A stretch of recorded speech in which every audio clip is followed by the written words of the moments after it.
Good morning. You probably wonder what we're doing over here at the basketball hoops. Well, I just worked out in my apartment's gym. New year, new you. Get with it.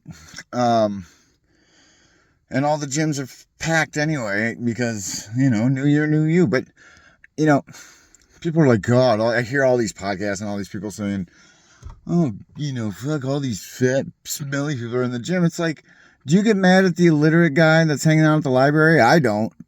Because I'm happy that he's trying to read. I'm happy that people are trying to work out. And you know what? A lot of those are going to clear out by Super Bowl. So why don't you just be patient and cheer on your fellow man and woman? Whatever. You jerks. So, the reason I'm here, I'm waiting for the sun to come up. Really, I'm just waiting until 7 o'clock hits. Even though the people in the trailer were here, but, dragging chains around like Jacob Marley for a couple minutes before I went in there. But I'm doing a Hogeland's Hoops history.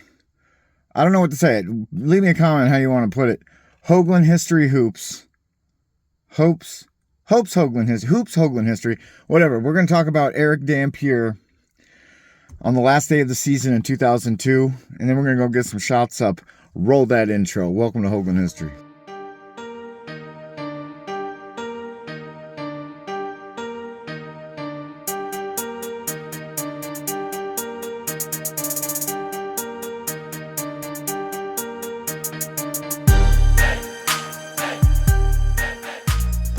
So Erick Dampier, 6'11", 275, 85, born and raised in Mississippi, went to Mississippi State, and the 10th overall pick in arguably the best draft in NBA history, 1996.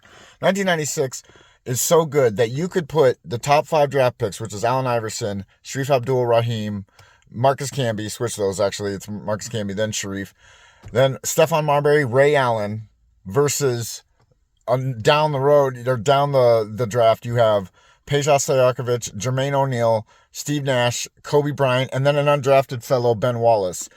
I don't know who wins that 5-on-5. Leave a comment what you think, or leave a comment with who you think. So, Erick Dampier was known as a dog, and I don't mean a dog. There's two ways to look at a dog in basketball terms. Like a dog, like he's got that dog in him, like he's tough, he's relentless, all that. But another way, an older way, is that he's a dog that he rolls over. Like he doesn't have the fight in him, whatever. So it's there's two meanings to it. Well, he was a dog in the latter sense, where he rolled over and he kind of just did shit to get paid. And this episode, I'll tell you why, or I'll give you an example of who Erick Dampier was. So he gets traded from Indiana for Chris Mullin, the great from Golden State. Watch out for his jumper. Oops, you're too late. The great lefty. Everybody knows Chris Mullin if you follow basketball. Dream teamer. One of the best left-handed players ever. One of the best white guys ever, too. And Indiana made the right move because they went to 3 Eastern Conference Finals and 1 Finals. So every year after they traded Erick Dampier, they went to the Eastern Conference Finals, lost to the Bulls in 7 games. Then they lost to the Knicks in that lockout season in 99. And then they went to the finals in 2000 where they got crushed. Well, I think it was a 6-game series by the Lake Show.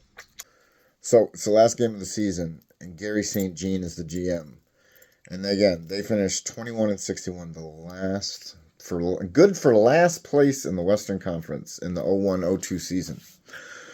So what had happened was they go through all the contracts on the last game of the season, and it's April 17th, 2002, and the Golden State Warriors are playing the Clippers of Los Angeles.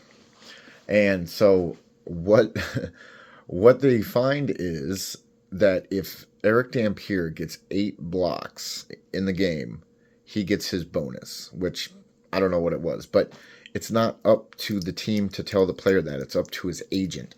And what had happened was the Gary St. Jean, the GM of the Golden State Warriors, one of his lackeys comes up and says, yeah, if Erick gets 8 blocks this game, he gets his bonus. Should we tell him? Again, it's not their job to tell him. It's their agent's job to tell them. So Gary St. Jean's like, you know what? Tell him that if he gets 8 blocks, he gets his bonus. Then guess what had happened? And this is 100% true. They tell Erick he gets 8 blocks in the game, he gets his bonus. It's 100% factual. He doesn't even play the first quarter. And he gets 8 blocks in the second quarter. Swear to God. And that's Erick Dampier. He is in the names, and I'll show you. You'll see the graphic. And there's 3 players that have done it.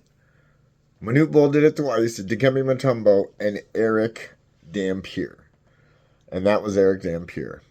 Do anything for money. Ain't gonna do much if you don't dangle the carrot. Hogeland's history. Yeah.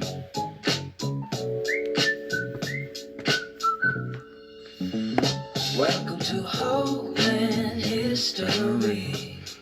We about to take you back. Yeah. Rolling through the streets in my Lincoln Town car. G-Funk era, I'm your history superstar. Now, hate of wisdom flowing like the rivers deep. Stories of the tribes that history tried to keep. Heavyweight knowledge, punch like Holly and Tyson. Dropping facts so cold like ice cream, I'm in Tyson. West Coast bounce with educated flow. Hogeland history, the realest show you know. This part right here. Hogeland on the scene.